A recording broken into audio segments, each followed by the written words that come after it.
A very warm welcome to the new episode of Ink and Insights. This is your host Sumit Sharma Samir. This is a Nepal-based podcast, and if you are interested in listening to the thought leaders and Nepali influencers from around the world, please subscribe to my channel. I'm extremely pleased to welcome Lord Meghnad Desai in my program today. Meghnad Desai was born in Barodara in India in 1940 and was awarded a first degree from the University of Mumbai in 1958, followed by a master's degree in 1960. He completed his PhD from the University of Pennsylvania in 1964 and joined the London School of Economics in 1965, where he taught for 38 years. He became a professor of economics at LSE in 1983 and was convener of the economics department 1987 to 1990. He was the head of Development Studies Institute from 1990 to 95 and founded director of the study of global governance. Meghnad is the author of 13 books and editor or co-editor of a further 8. His CV also lists more than 75 books, chapters, and 68 contributions to journals. He has held numerous visiting professorships and fellowships. He was co-editor of the Journal of Applied Econometrics and a member of the editorial board of the Journal of Economic Surveys, International Review of Applied Economics, Pakistan Journal of Applied Econometrics, Journal of Quantitative Economics, Journal of Economic Dynamics and Control, Ethnic and Racial Studies, Review of Economic Studies, and Review of International Political Economy. He was created Lord Desai of St. Clement Danes in 1991 and holds honorary degree from the Universities of Kingston, Middlesex, East London, London, Guildhall, and from Monash University in Australia. Other honors received include the Pravasi Bharatiya Patrikar 2004, that's an award for Distinguished Overseas Indian from the Government of India, the Distinguished Indian Alumnus Wharton School of Finance and Commerce in 2004, Fellow of the Royal Society of Arts in 1991, Bharat Gaurav awarded by the Indian Merchants Chambers in 2002, Honorary Fellow of the London School of Economics 2005, Founding Fellow of the Academy of London Society's Social Sciences and Padma Bhushan in 2008. Beyond academia, Meghnad has played an active role in political life. He was chairman Holloway Ward Labour Party of the Islington Central constituency in 1977 to 1980, and the chairman of the Islington South and Finsbury constituency Labour Party, followed by a period as president. He has undertaken a range of community activities and was a non-executive director of the Indian Film Company in 2008-10. Meghnad has also become a well-known and lively commentator on the Indian context, with regular contributions to the columns on the newspapers such as Indian Express. In addition to the biography Nehru's Hero, Dilip Kumar in the Life of India 2004, contribution to broader political and intellectual life include a book on Ezra Pound and the novel Dead on Time. It is such a pleasure to have you in my show, sir. I'm indeed very excited to have you in my program. Thank you.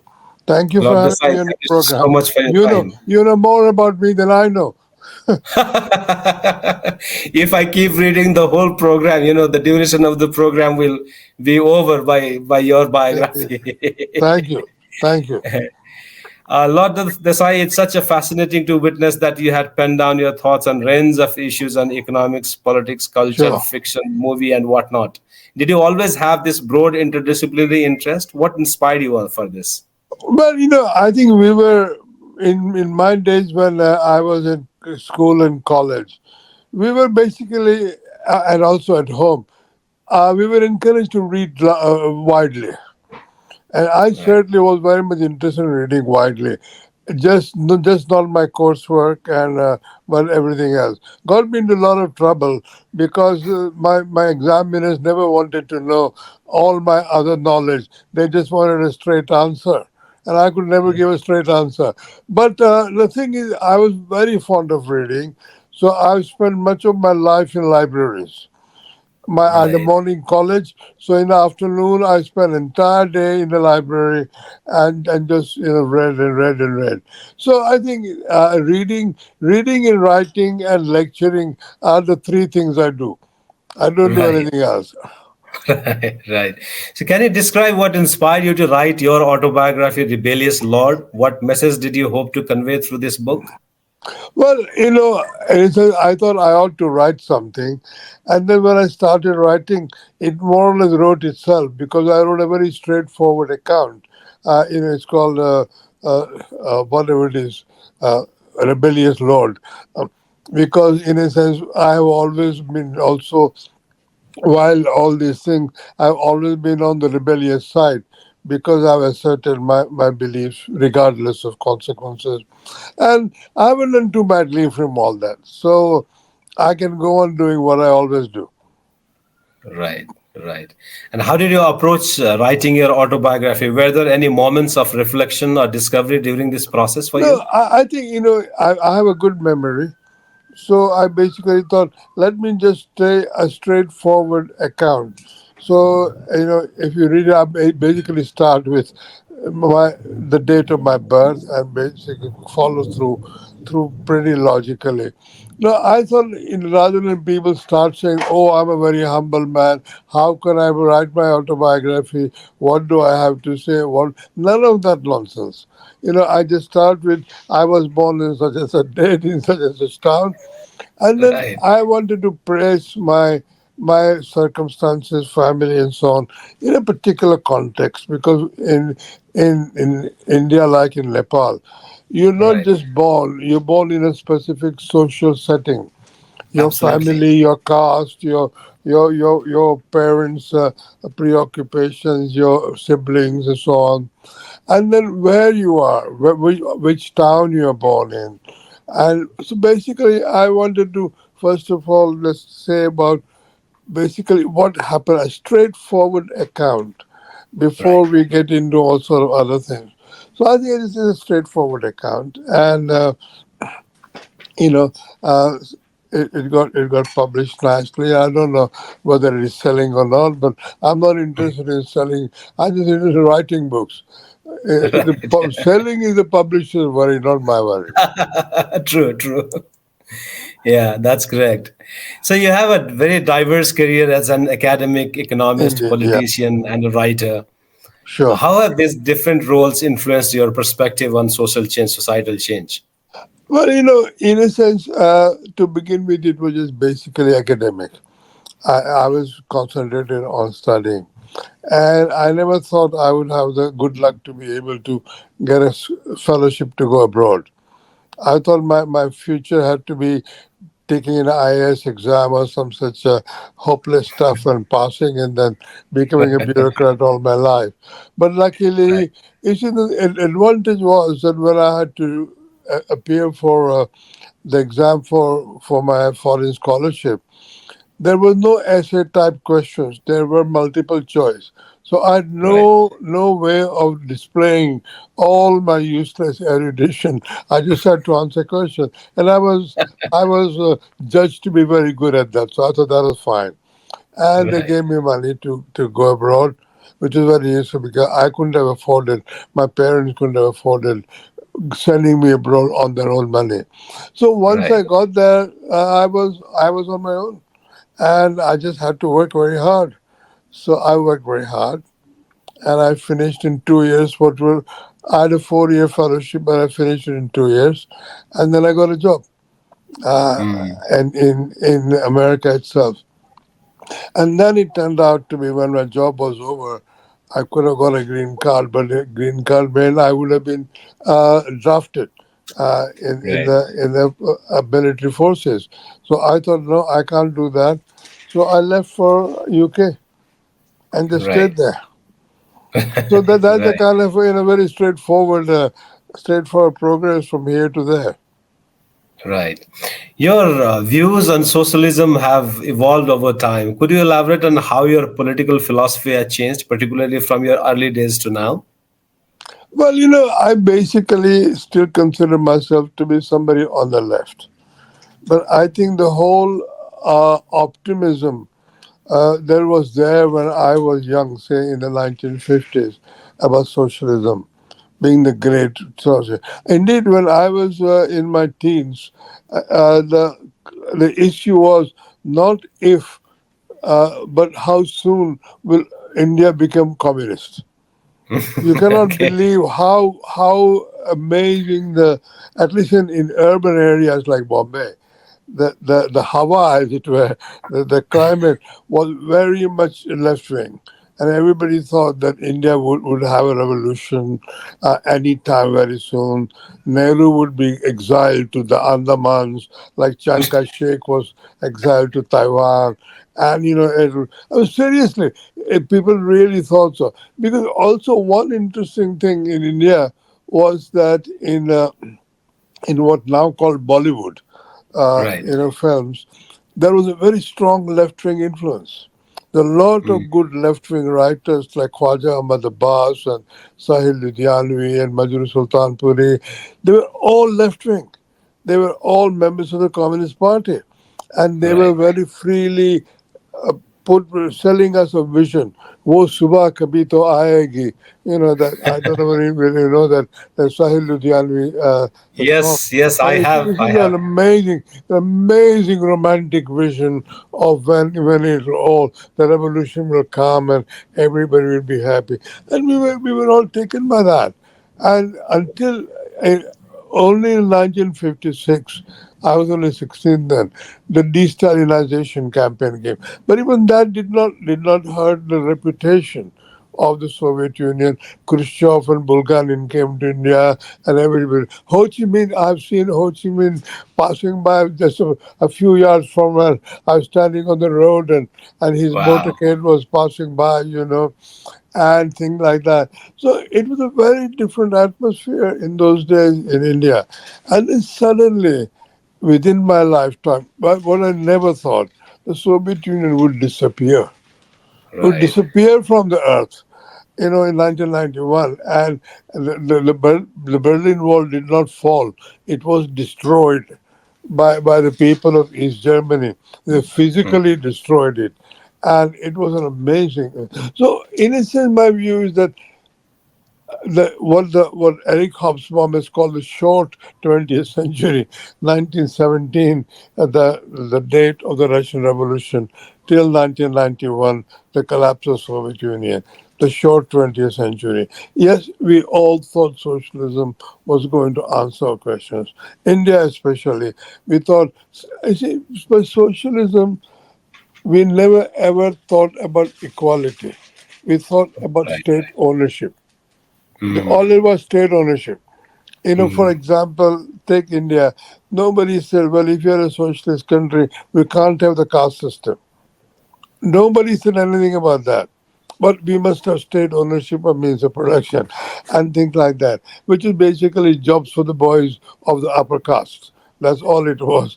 And there was very little attention paid to the seriously poor people. So in a sense, and not just India, everywhere else, socialism was a way for a newly elected government to get power and Right. take ownership of assets and then give jobs to their friends and bureaucrats. And I think it was you read all those discussions and Mrs. Gandhi, Indira Gandhi, even during the emergency, saying, "Oh, we must have socialism to eliminate poverty," and no poverty was eliminated at all, except Right. except their own. And so I think one of the major thing about um, the 20th century was the failure of socialism, what I call statist socialism, because the Mm. whole idea was that the state, whatever, as soon as you say the state, everybody's brain stops thinking. They think the state is something ideal, beautiful, but there is no state, there are only governments. And there are no Right. governments, there are only politicians. And so one has to actually see what are the human motivations which lead to policies which are this way or that way. Now, I still believe very much in progressive distribution of income and wealth. But I Right. do believe, I've seen, I think I'm kind of a social democrat, but I don't any longer have that faith in socialism or communism. But, one has to learn from history, and I think 1 century is quite enough Right. to learn.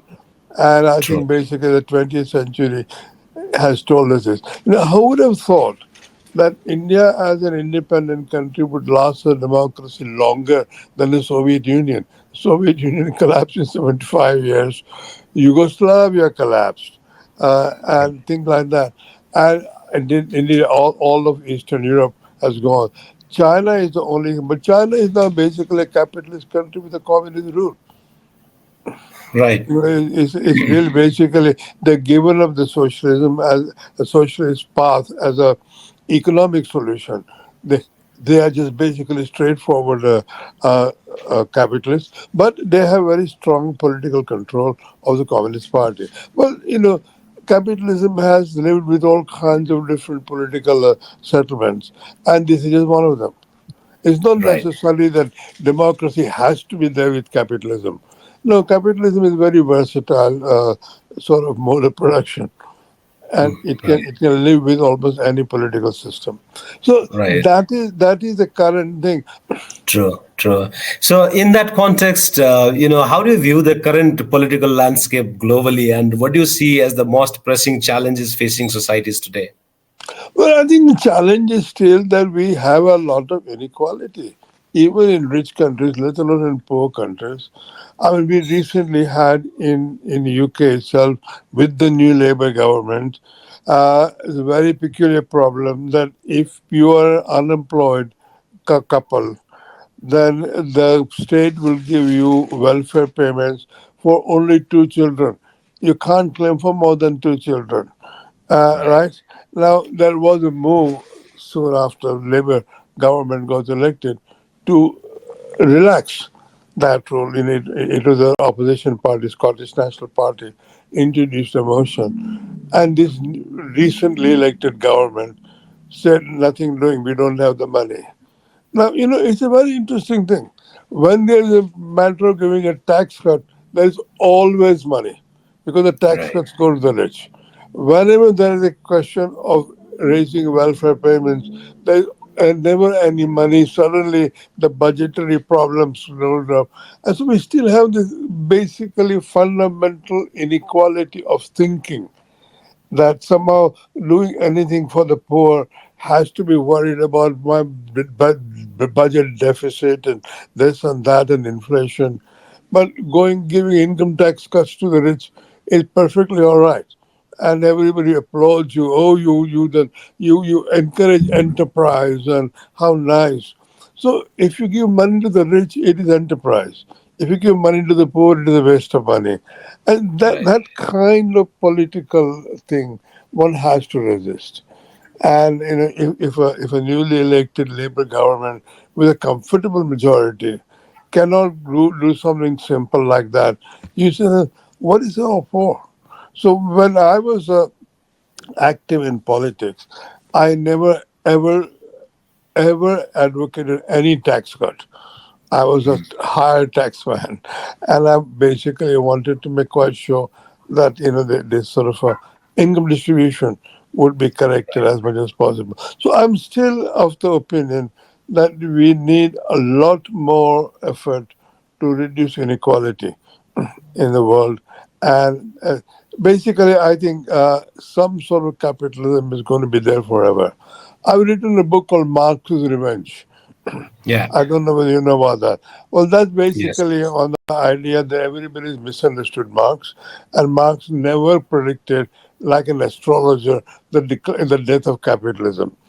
He more or less said that a mode of production gives over to another one when its own productive potential is exhausted.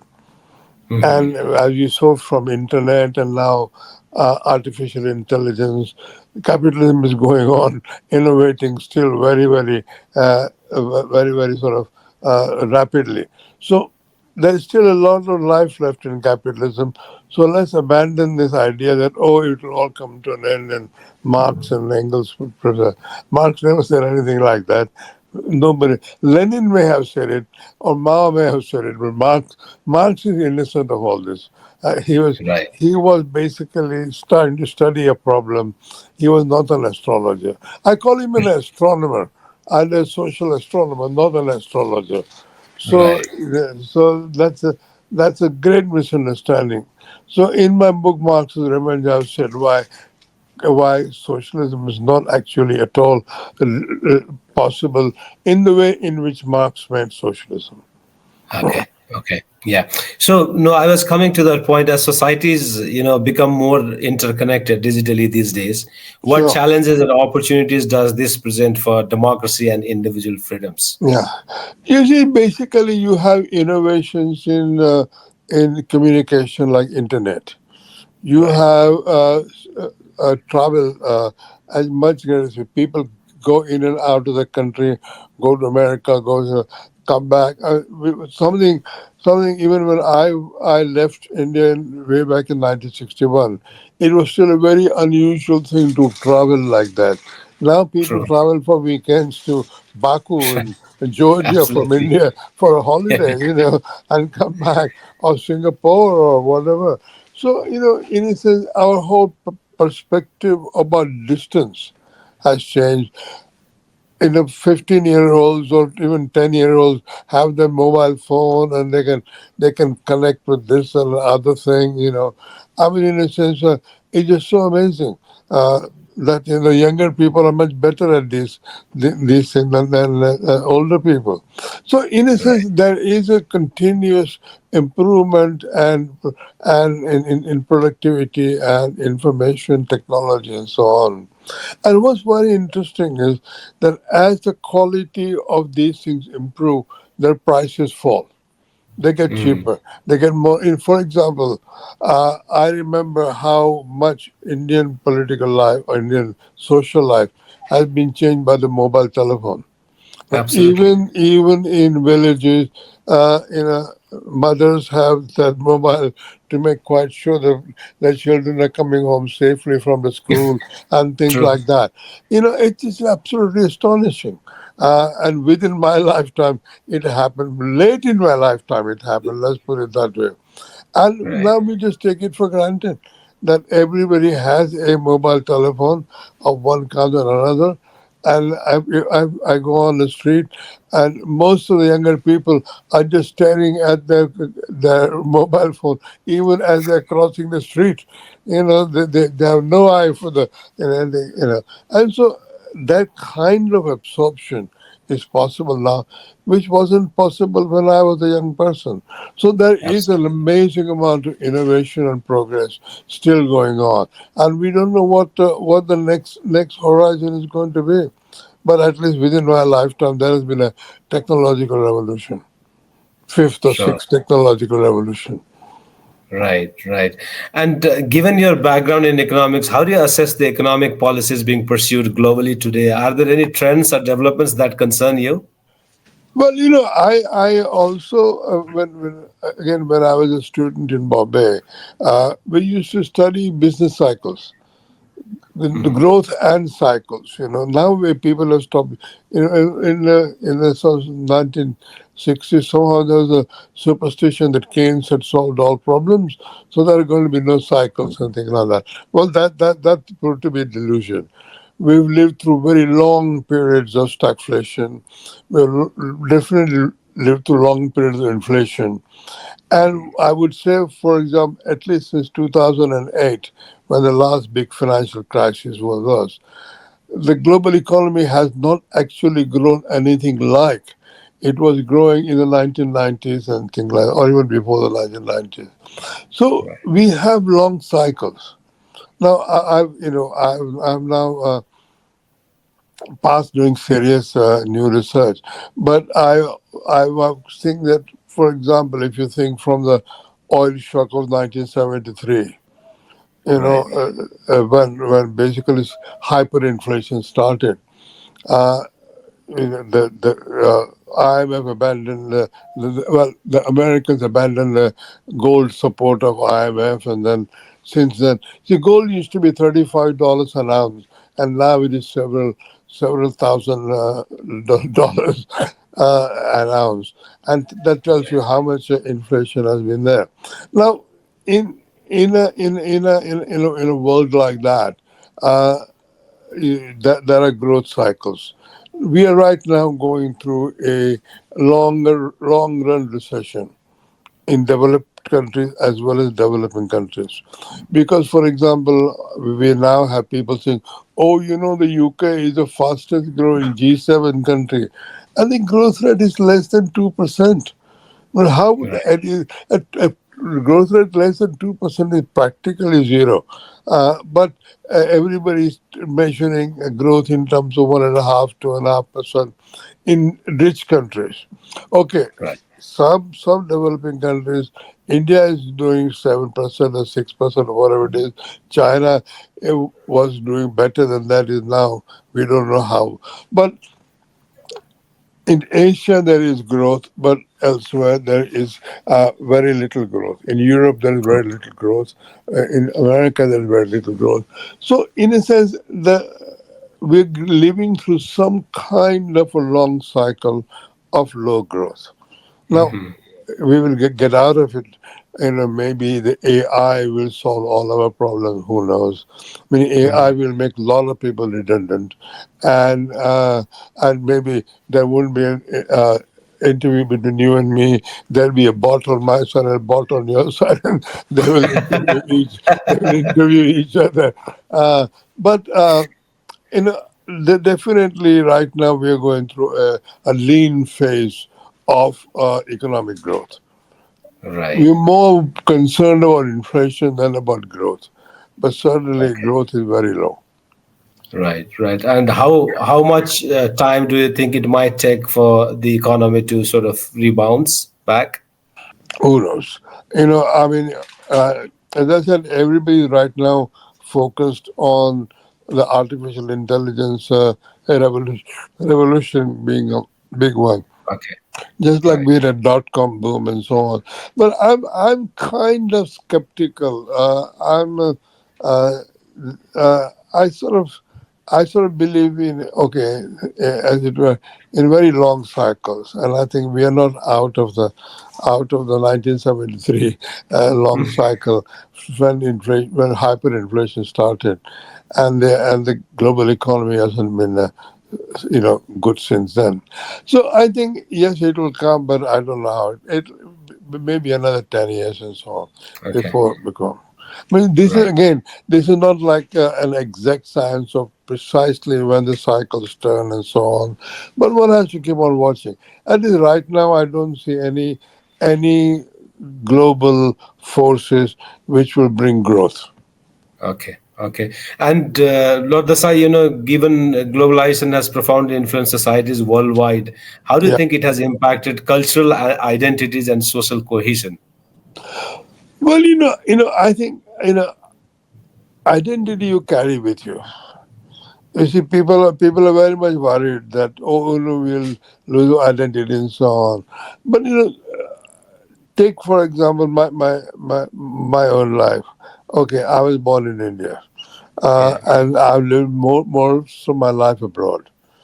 Uh, since I was 21, I left India, but I haven't left India, or India hasn't left me.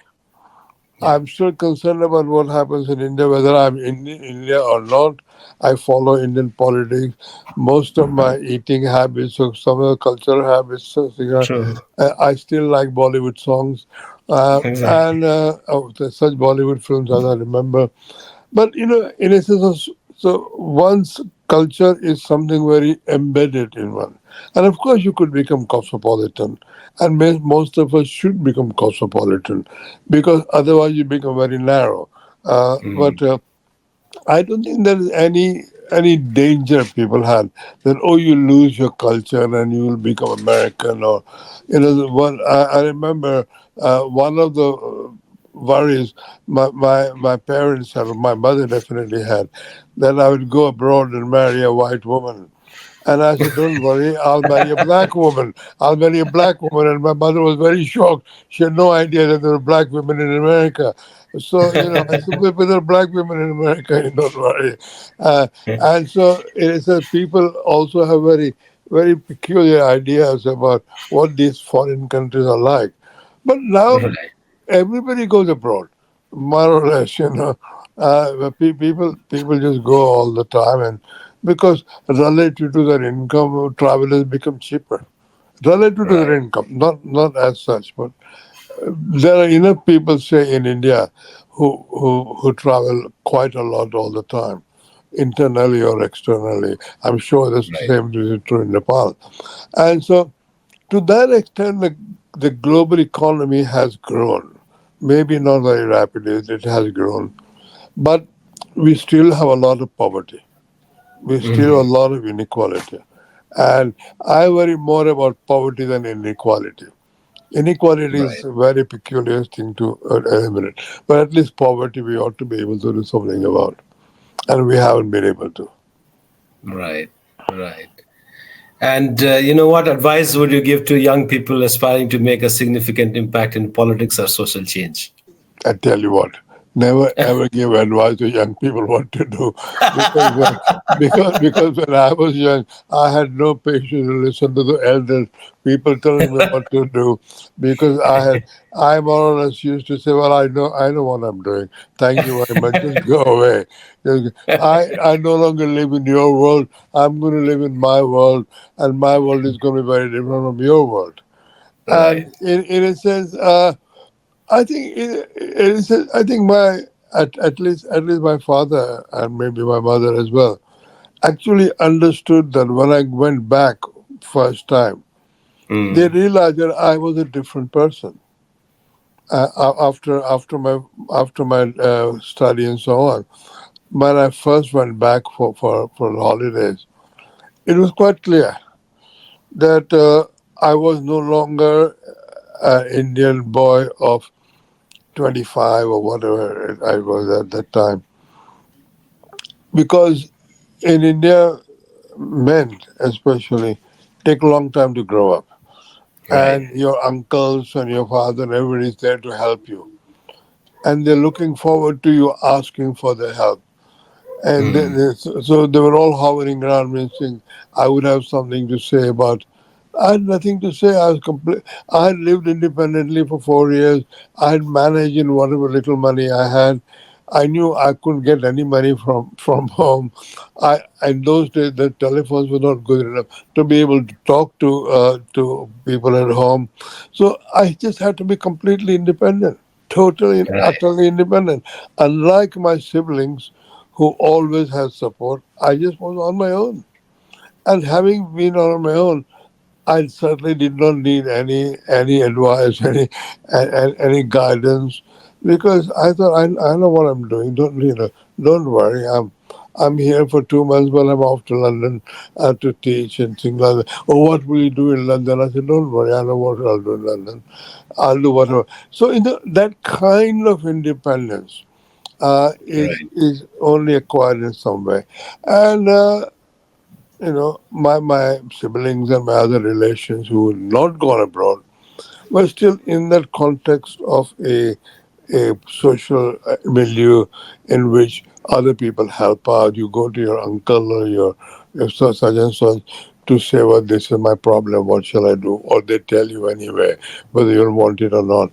I just had no I had no connect with that. So going abroad at a young age and being on my own made me very, very independent.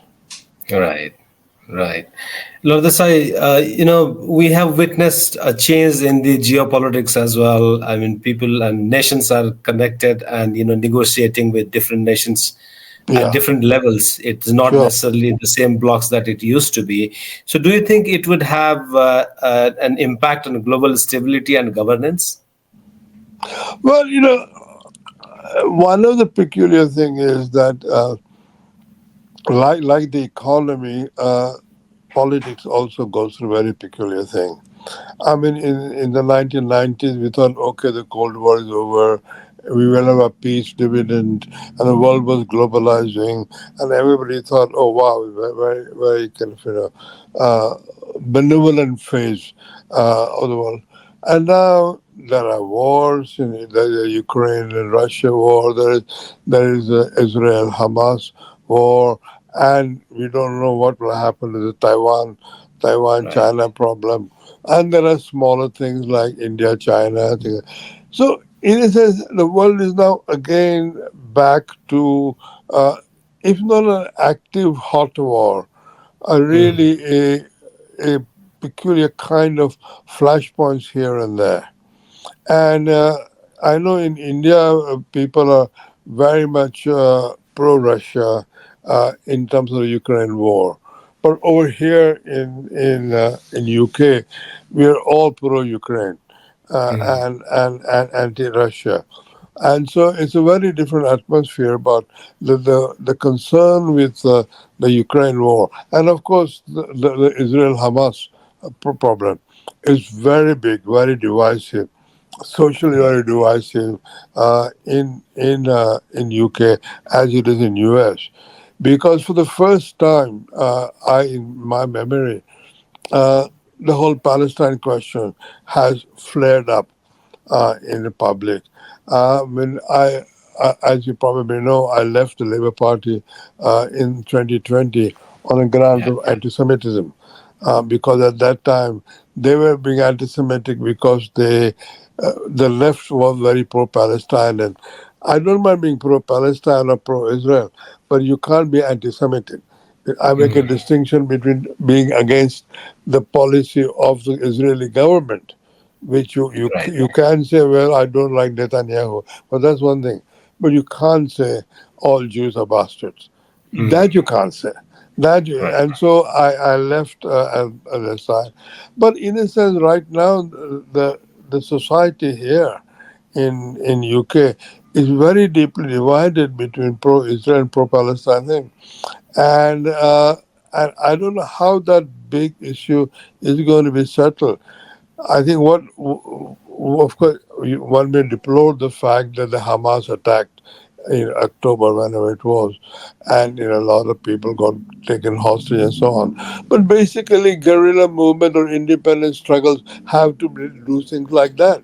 It was their country. Originally, it was their country before 1914, and then the Balfour Declaration that the British signed invited Jews to come and settle there, and now Jews and Israel has been established, but the poor Palestinians are neither here nor there. Now, that system has not been dealt with justice. The UN has not been very helpful, and the two-state solution has kind of no legs to run.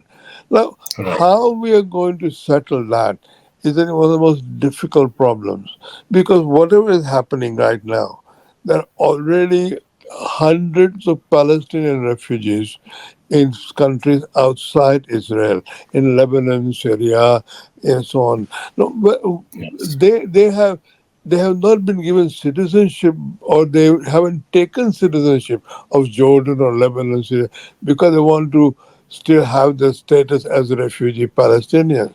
Okay, it's politically advantageous to somebody, but these are refugees. Who is going to settle them? And Yeah. if you have a two-state solution now, after what has happened, there will have to be a physical partition, a serious physical partition of that territory. True. We can't just say, well, Gaza and West Bank belong to Palestine and everything else. That won't be feasible. But who is going to build the wall? And who is going to agree to build the wall? So I think one of the Right. most difficult problems, right, one of the most difficult post-war problem is going to be, how do you settle the Israel-Palestine war? And as I said, you may deplore what Hamas did in October 7th, whenever, last year, but the injustice that they were suffering would not have been made visible if they had not done that. Right. And 40,000 Palestinians or plus have died as a result of all that. So, I mean, they have paid the price for that. But I think the global world needs some kind of serious diplomatic solution to that. And of course, you see, Biden is retiring and there's an election. Until that election is settled, we will not have a serious discussion on that thing. Because there's no reason why Netanyahu should concede to Biden, because if Trump comes, he will be stronger and so on and so forth. So I think Right. that is a big problem of Palestine, and I I'm not anti-Semitic because I resign on that issue, But I still think that uh, the policy of the right-wing government in Israel, the Likud government, is actually not a good policy. I think the world is a uh, much worse place, especially that, as well as Ukraine and Russia. I Mhm. mean, Ukraine and Russia is something which has been going on for 2,000 years. I mean, this is not new.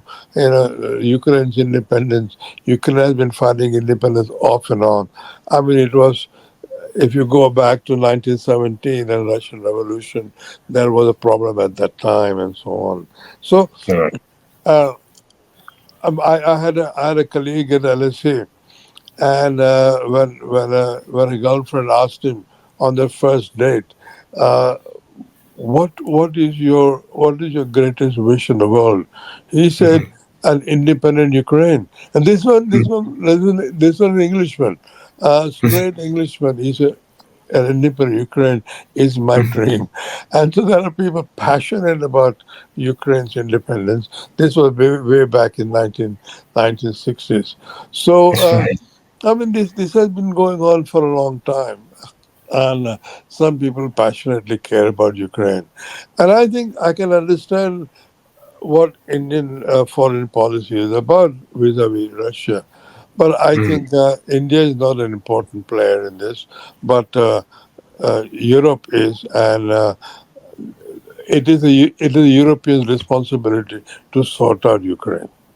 Right, right. So my last question to you is, Sure. looking back on your own career, what Yeah. change or impact are you most proud of achieving, and what one decision that you have taken that you would not have taken? That's interesting. I think no, my career I'm very happy with. In a sense, I had have more luck than I have reason to be, because I did get a chance to go abroad. I did get a chance to study under a brilliant supervisor who got a Nobel Prize. I've taught at LSE, and then living here, I was the first Indian since, you know, Lord Sinha of Raipur to get a peerage.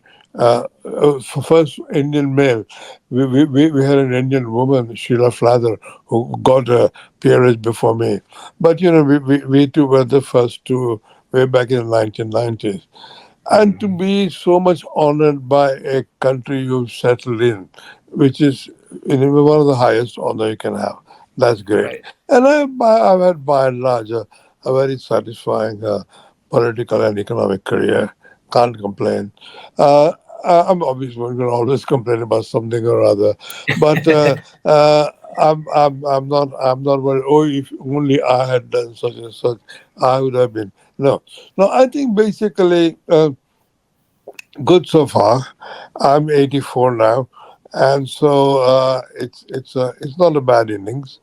And I just want to write more books as I go. See, I basically want to write books for my own, whether people read it or not. As long as somebody publishes, that's all I care. That the publisher right. can take the loss, and Sure. I'm happy to do it. But I love writing, so I'll go on writing till I can, and just hope that some people read it. And I shall Right. go on talking. Definitely. We'll read and talk about it, Lord Desai. Thank you so much for your time. You're Personally, very for me, welcome. it had been wonderful talking with you. I mean, you taught Thank you. us at the LSE, and I studied there as well for a How brief you period. did? So, When? no, I was, I mean, you're already retired, but you taught in our institution, and I studied at the Well, LSE as well. Yeah. lucky So, you escaped me. Okay. but honestly, thank you so much for your time. Okay. Very welcome. Thank you very much. And my apologies for having missed the earlier occasions.